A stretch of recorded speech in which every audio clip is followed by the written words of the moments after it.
The bitch fired me on a Thursday. Not just any Thursday. The Thursday our 18 million euro European partnership was hanging by a thread. Legal was scrambling to prevent a regulatory nightmare with the Financial Conduct Authority, and compliance was 2 signatures away from a breach that would make the FCA audit us into oblivion. But sure, let's toss the contracts manager, the one who wrote the indemnity language they're now praying will save them. Not next week, not quietly, but in a glass-walled conference room on George Street with half the Edinburgh fintech scene watching like it was premium entertainment. But I'm getting ahead of myself. Name's Nathaniel Blackwood, 41 years old, though most days I feel older.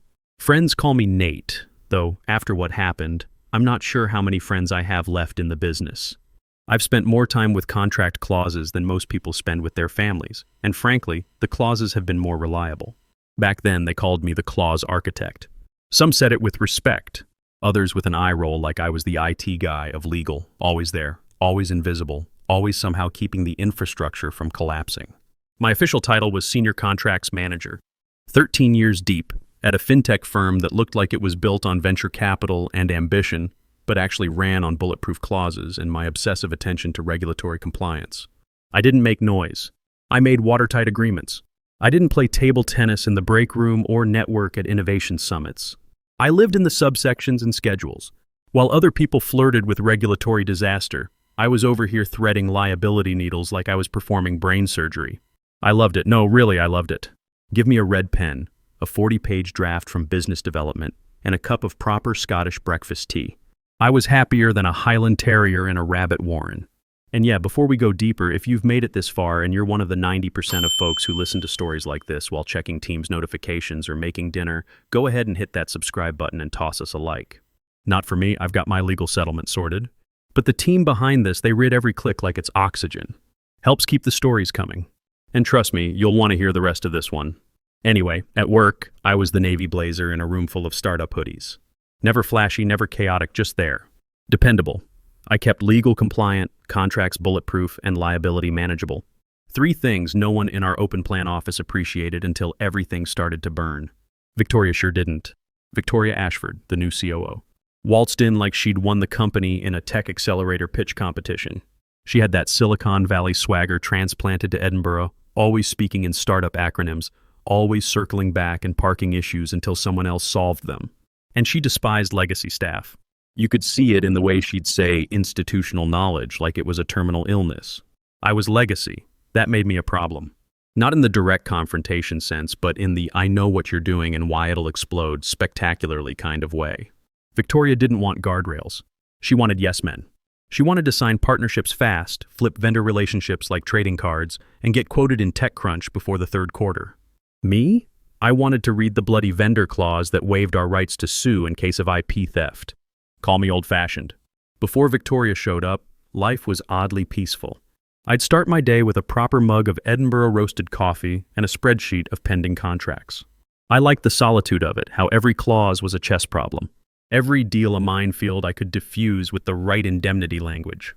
I spent years building a system where even if everyone around me lost their minds, the contracts wouldn't. I was the seatbelt in a car full of speed freaks. They didn't like that I pulled the emergency brake sometimes, but they were still breathing because of it. People forget, in companies like ours, the person who writes the rules quietly becomes the most dangerous person in the building. They just don't realize it until it's too late. Victoria blew in like a Red Bull hurricane with a media-trained smile and an MBA from somewhere expensive but unaccredited. First day, she parked in the CEO's reserved space, high-fived the receptionist like they were old university mates, and announced to the entire floor, "Time to scale this rocket ship vertically, people," which in her language meant cut the compliance checks, throw out the safety protocols, and pray we don't nosedive into an FCA investigation. You could practically hear the bandwidth buckle under her ego. She was charming in that fast-talking, spin you around and sign your mortgage away kind of way. She had that faux humble charisma that made graduates swoon and board members nod. The kind of person who ended every sentence with "makes sense." Like your understanding was part of her genius. She didn't just disregard legacy staff. She treated us like expired software. The second she found out I'd been here over a decade, she smiled like I'd just confessed to still using Internet Explorer. "I prefer fresh perspectives," she said once, teeth gleaming. "People who think differently." which of course meant people who don't remember how we got audited by the FCA in 2019 for this exact bloody stunt. Within weeks, she'd started muscling through contracts like they were Tinder profiles. Business development loved her. Product worshipped her, and legal? Legal was being excluded from calls, pushed out of deal memos, and sent final drafts 10 minutes before signatures. It was like watching someone build a skyscraper without checking the foundation, except they were using fireworks instead of concrete. Then came the breaking point. A vendor contract landed on my desk retroactively, of course, and it didn't just raise red flags. It raised air raid sirens. It was a strategic licensing partnership with a fintech firm in Amsterdam that on paper looked brilliant. But buried in the boilerplate was language that directly violated our existing NDA with a major banking partner and could trigger mandatory disclosures under FCA regulations. That's not just bad. That's Financial Conduct Authority knocking down your door with jackboots bad. I flagged it carefully, professionally, sent a memo through legal channels, CC'd compliance, even tagged our usual risk consultant. I didn't shout. Didn't make it political. Just outlined the liability like I'd done 1,000 times before. 2 hours later, I was summoned to Victoria's office. Let me rephrase. I was summoned to her glass fishbowl throne room where she liked holding impromptu meetings like a reality show producer. The woman was practically allergic to privacy. I walked in, closed my folder, and sat down. She didn't offer tea, just leaned against her standing desk, sipping something green and awful from a branded company tumbler. "You don't like the deal?" she said without looking at me. "It violates 3 standing agreements and would require disclosure to the FCA. We could be—" She held up a finger like she was silencing a child. "No one reads the fine print, darling. She said it like she was doing me a favor, like we were in some 1950s boardroom drama and I should be grateful she even acknowledged my concern. My vision tunneled for a second, not from rage. I've had plenty of people underestimate me, but from the sheer blinding stupidity of the situation. You're not business development. You're not strategy. You're not even legal counsel," she went on, smile fading into smug. "You're support. Read the line item, stay in your lane." I could have exploded. I could have screamed, pulled out the documentation, dropped receipts like a courtroom drama, but I didn't. I nodded. Just a small, deliberate nod, because in that moment I knew something she didn't. Victoria thought she was piloting a rocket ship, but I'd spent the last 13 years quietly building the ejector seat, and she'd just strapped herself in. I spent that night staring at my bedroom ceiling, replaying her words like crime scene footage. "Stay in your lane. No one reads the fine print, darling." My jaw ached from clenching. Not because she'd insulted me, that part was expected, but because I knew what she was about to unleash on the company. And the board had no bloody clue. I wasn't just thinking about my job. I was thinking about the multi-million-pound lawsuits that were going to rip through this place like a chainsaw through tissue paper. So I followed protocol, because I am protocol. First, I drafted a compliance summary outlining the violations in that vendor contract. Cited every clause, every FCA disclosure risk, cross-referenced it with prior precedent. No emotion, no opinions, just pure risk analysis. Then I escalated it, CCing legal, compliance, even our internal risk management officer. Quietly. I didn't go full sirens blaring. I let the facts speak. And then I waited. 2 days passed. Radio silence. On the 3rd day, I got an invite. Subject line, contract alignment touch point. Harmless, boring. Victoria's executive assistant sent it like it was any other alignment meeting, except it was scheduled in the main conference room. The one with floor-to-ceiling glass. The one usually reserved for investor pitches and product launches. There were already people inside when I walked in. Victoria, obviously, arms folded like a prosecutor in Crown Court. 3 department heads pretending not to make eye contact. And the company solicitor, Beth, flipping through a manila folder like she'd rather be anywhere else. I stepped in, no handshake, no chair offered. Victoria didn't even wait for the door to close. "We're terminating your employment," she said like she was reading a weather report. Effective immediately. For breach of trust. "Breach of?" I began, confused more than angry. "You went outside your scope. You escalated confidential deal information. You're not a compliance officer. You're not a solicitor. You're support staff. You abused internal channels to undermine progress." I could feel every eye in the room looking for somewhere else to land. Even Beth stopped flipping pages. Then Victoria reached into the folder and yanked out a copy of my NDA, slammed it down like she was laying the ace of spades. "I'd remind you that this agreement includes confidentiality and non-disparagement provisions. Any further discussion of this issue outside approved channels will be seen as a violation, which, as you know, carries personal liability." She smiled. She smiled like this was a poker hand and I was bluffing. like she'd just shut me up permanently. That's when I saw it. Not her NDA, my NDA. The one I'd written years ago, back when our then GC William Crawford asked me to revise our standard contract language for legal staff and senior contract managers to include whistleblower protections and indemnity triggers. Because we were dealing with sensitive regulatory issues, and he wanted anyone raising red flags to be legally shielded. That was Clause 15C. I pulled a copy from my folder, not the one Victoria had, but mine, highlighted in yellow, years of revision notes in the margins. I slid it slowly across the glass table toward Beth. My finger tapped exactly where it mattered.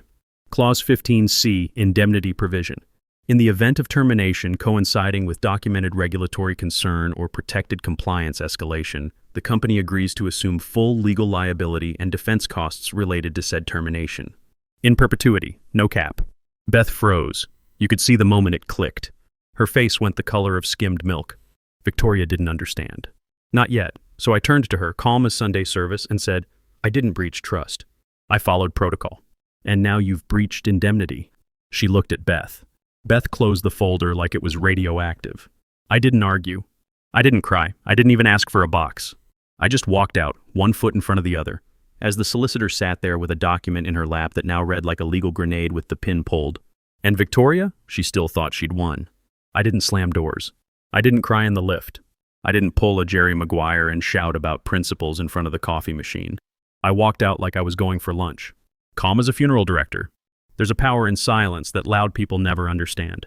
Security didn't even escort me. That was their first mistake. Back at my desk, I slid my chair in, unplugged my mouse, and opened my laptop, my device, company issued but personally assigned and legally accessible under my termination clause. I synced my Outlook to local storage, pulled every flagged memo I'd ever sent regarding contract violations, FCA risks, internal NDA breaches, and questionable revenue recognition language buried in third-party agreements. I wasn't stealing secrets. I was recovering the receipts of my own bloody work. 13 years of audits, red lines, and escalation emails. All time-stamped, all traceable, all sent through company channels. I didn't need screenshots. I had metadata.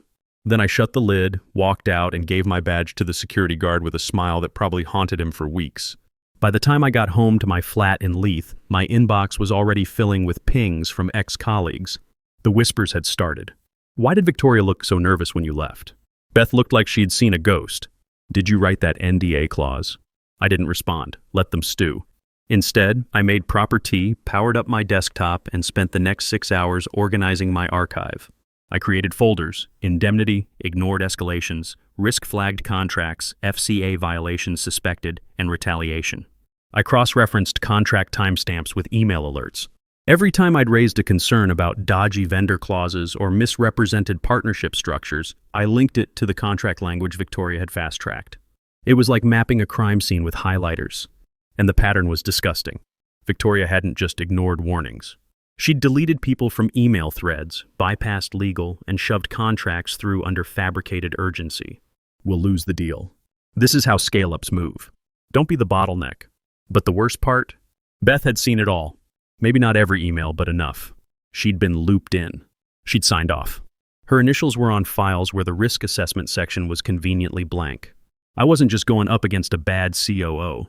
I was going up against a bad system that had finally started eating itself. The next morning, I got a cease and desist email. Well, technically it came from HR, but the language screamed Victoria.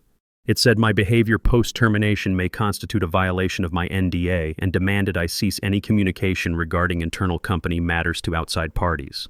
I laughed so hard I nearly dropped my coffee. Then I flagged the email, dropped it into the folder titled Retaliation, and made a note. Attempted suppression of whistleblower protections confirmed. I didn't respond. I didn't need to. Clause 15C had already activated. Their attempt to scare me into silence only built my case. From what I heard later, the panic started 3 days after I left. Legal called an emergency meeting. Beth didn't show. Victoria started snapping at people in hallways. The board sent a routine inquiry about pending contracts. People started asking why the entire new vendor pipeline was frozen. And somewhere in the background, my solicitor was sharpening her pen. Her name was Charlotte Reeves, and she didn't smile unless it was to bare teeth. Employment litigator by trade, velociraptor by temperament. I'd recommended her to our former GC years ago when a director tried to claim a junior analyst misunderstood what a closed-door meeting meant. Back then, she settled the case so fast it made HR dizzy, and the director vanished within a week. That's who I called. "Charlotte," I said. "It's time." There was no need to explain. She remembered me. She remembered the clause. We met at her office 2 days later in a conference room colder than Victoria's heart. I laid everything out. Email archive, flagged memos, contract discrepancies, the cease and desist. Her eyes scanned each page like a predator looking for soft tissue. Halfway through my summary, she held up a finger and said, "Stop talking. You've already won. Now we make them realize it." Together we drafted a pre-litigation letter. It wasn't a rant. It wasn't a threat. It was surgical. Paragraph 1, Clause 15C verbatim. The indemnity trigger. The whistleblower alignment. The fact that they were now on the hook for my legal fees, their legal fees, and any damages, whether civil or regulatory. Paragraph 2, documentation of retaliation. Termination following protected escalation. Cease and desist attempt as intimidation. FCA level exposure. Paragraph 3, a cordial invitation to settle quietly before we notified the relevant regulatory bodies. We didn't send it to HR.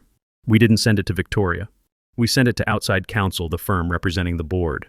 Because here's the thing about Victoria. She played checkers loudly, slamming pieces, declaring victory before the board was even set.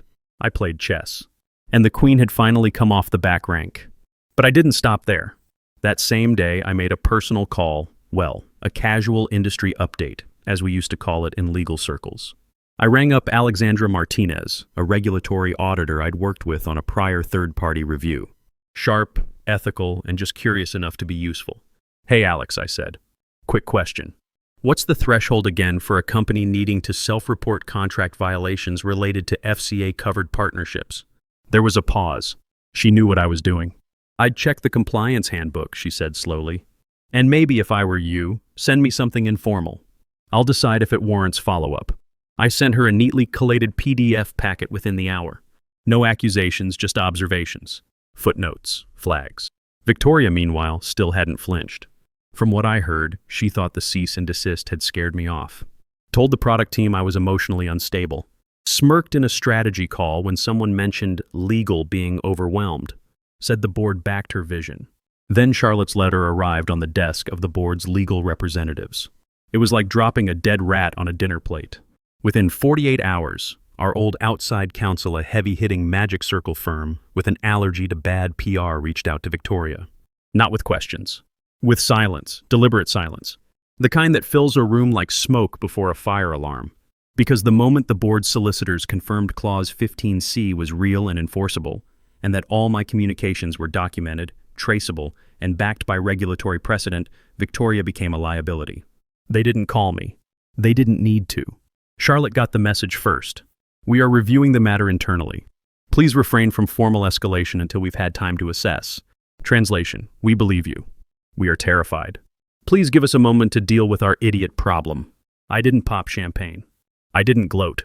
I brewed a fresh pot of tea, pulled up the vendor contracts Victoria had steamrolled through, and began drafting a new timeline. Because this wasn't revenge. This was architecture. A careful demolition of someone who thought rules were optional, and I was just a speed bump.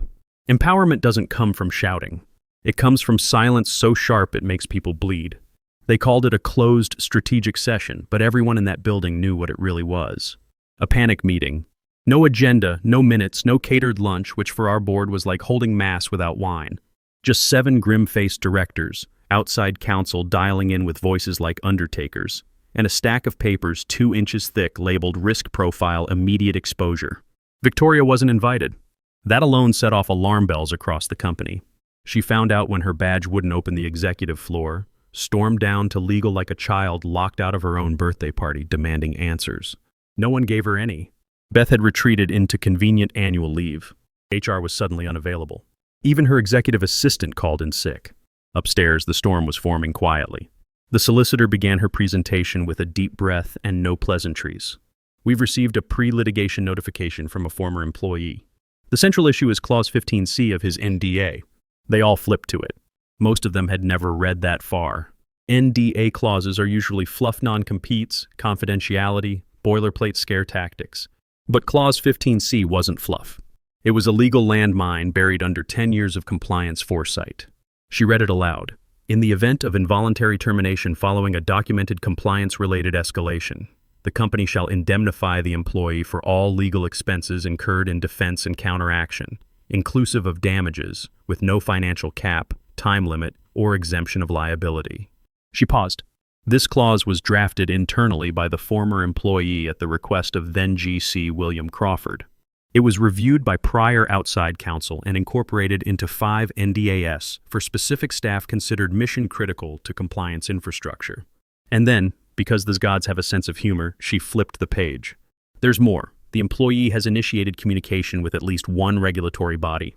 He has evidence that his termination followed a protected escalation regarding FCA violation risk.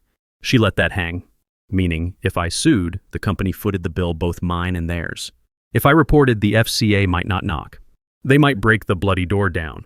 The directors stared at the table like it might give them a different ending. One cleared his throat. What's the exposure? Unlimited, counsel said. Financially, reputationally, legally. He has documentation. His work is time-stamped. The clause is airtight. And the executive responsible for his termination had full access to both his NDA and his prior memos. There's no plausible deniability here. Can we settle? Someone whispered. We're trying, she replied, but he hasn't made demands. He hasn't responded. He's just waiting. They all went still. Because in business, silence is the scariest sound of all. And down in her office, Victoria was pacing like a caged tiger, still thinking this was about ego, about politics, about a disgruntled staffer too scared to fight. She didn't know they'd just reviewed a clause she'd signed off on, thinking it was standard NDA language. Didn't know the indemnity meant I could sue them into bankruptcy on their own dime. Didn't know the board now saw her less like a visionary and more like an active volcano. No one yelled, no one cried. But in that quiet carpeted room with its leather chairs and filtered water, something changed. They realized they hadn't just fired a contracts manager. They'd lit a fuse. And now they were hearing the first hiss of flame.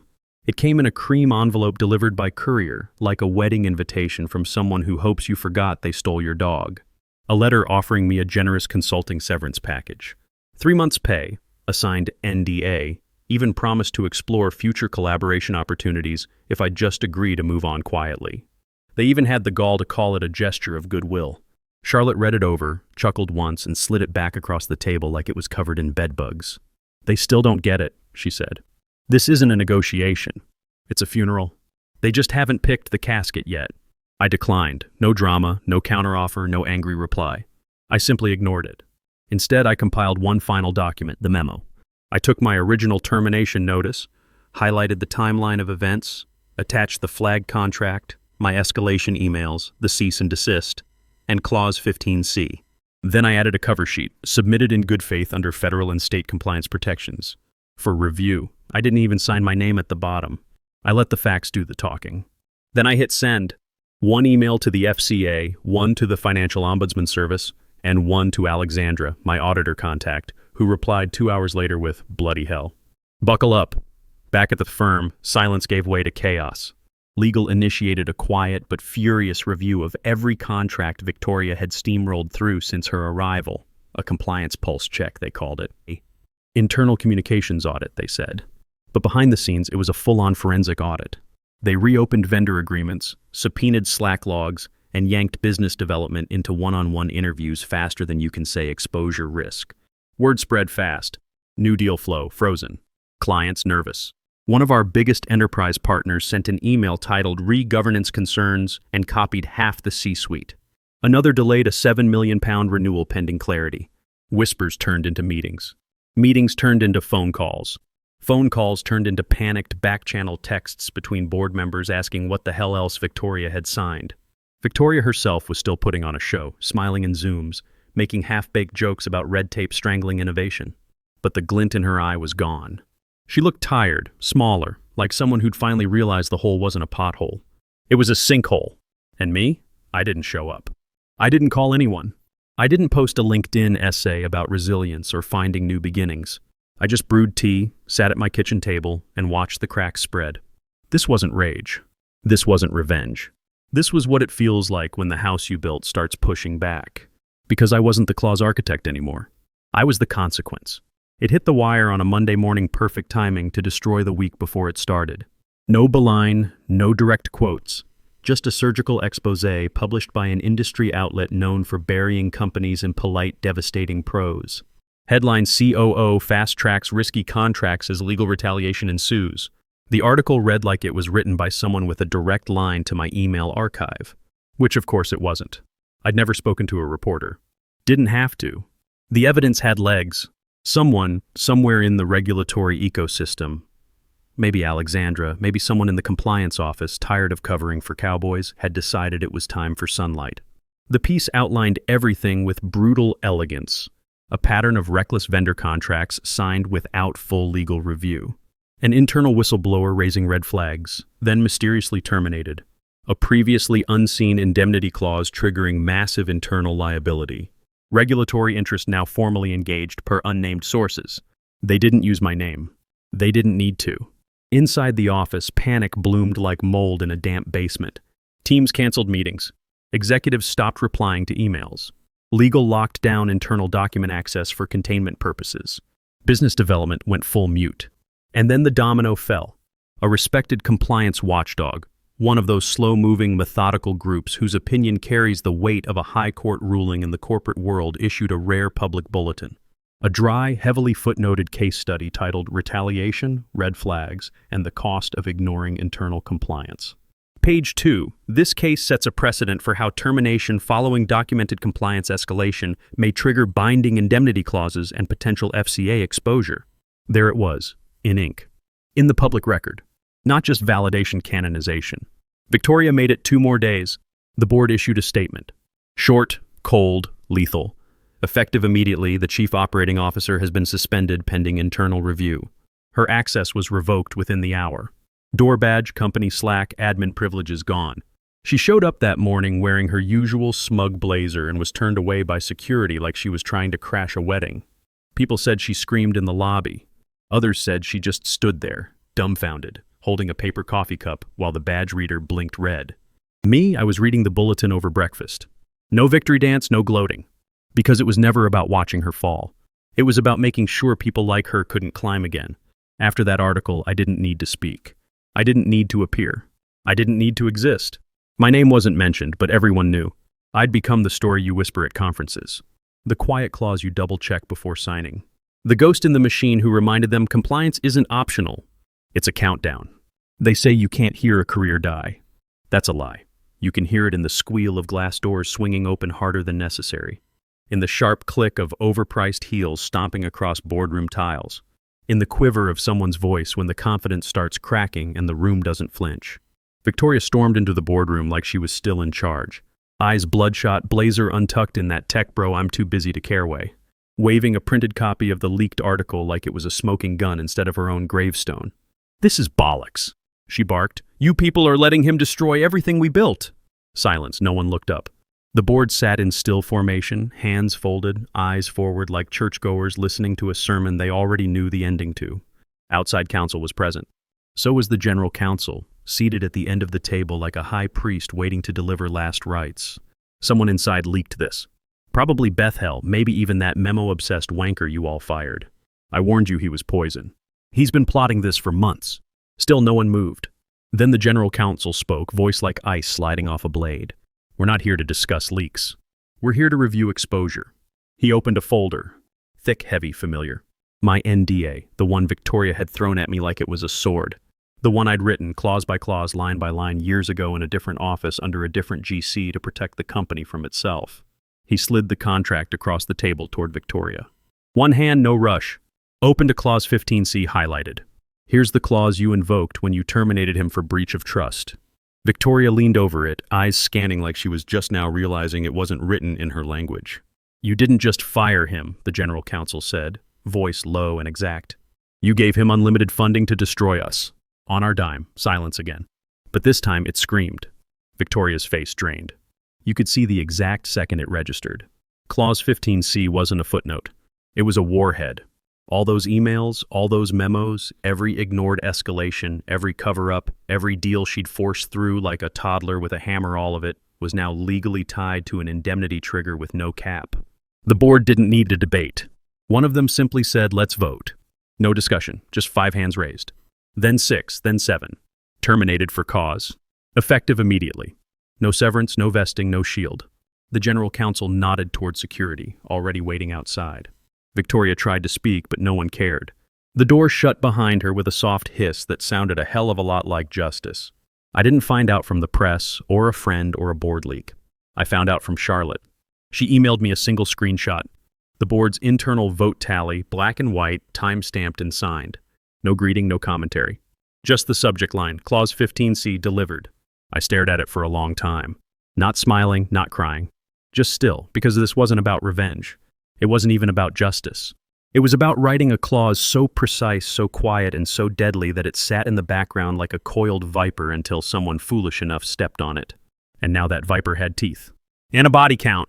The settlement came 6 weeks later. £2.3 million, all legal fees covered, and a reference letter that read like a love song. But the real victory? The new industry standard. Companies across Edinburgh, hell, across the UK started reviewing their compliance clauses. Started asking the quiet question, who else has been protecting us that we didn't even know about? They called it the Blackwood precedent in legal circles. A case study in what happens when you underestimate institutional knowledge. Victoria, last I heard, she was consulting for startups in Berlin. Smaller companies. Smaller stage. Smaller chance to do real damage. And me? I'm still here. Still writing clauses. Still reading the fine print. Still making sure that when the next Victoria comes along, she'll find the viper waiting. Because some lessons can only be learned the hard way. And some people need to learn them more than once. If you enjoyed this story of strategic revenge and legal justice, smash that like button and let me know in the comments what you think about Nathaniel's approach. Was it justified? Too harsh or absolutely perfect? And if you haven't subscribed yet, hit that subscribe button and ring the notification bell to get alerts about more stories like this one workplace drama, revenge tales, and justice served cold. Thanks for watching, and I'll see you in the next story.